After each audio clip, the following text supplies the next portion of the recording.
حق سے، جمہوری حق سے سندھ کے عوام کو محروم رکھا جا رہا ہے، اور بہت واضح طور پر اب یہ بات سامنے آ رہی ہے کہ ضمنی انتخاب جو 11 یوسیوں کا ہونا ہے وہ نہ ہو، ڈیلے ہو، اور اس خواہش کی تکمیل ڈیلے کر کے الیکشن کمیشن آف پاکستان کر رہا ہے۔ اور جس بات کا ہمیں بار بار خدشہ ہوتا ہے یا ہم اس کا اظہار کرتے ہیں، ہر کچھ دنوں میں ہمیں بات پتہ لگنے لگتی ہے کہ کچھ اقدامات الیکشن کمیشن ایسے کرتا ہے جس سے ایسا محسوس ہونے لگتا ہے کہ کچھ انصاف اور عدل کی طرف بات جا رہی ہے جو مارا جا رہا ہے۔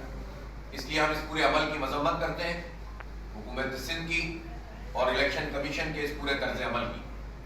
جس کے نتیجے میں بنیادی آئینی جمہوری حق سے لوگوں کو محروم کیا جا رہا ہے۔ سفورہ ٹاؤن سے جماعت اسلامی کے یہ امیدوار تھے، چیئرمین بن چکے ہیں اور دیے جا رہے تھے، بڑی مشکل سے وہ فارم حاصل کیے گئے، رات گئے تک 3-4 بجے تک۔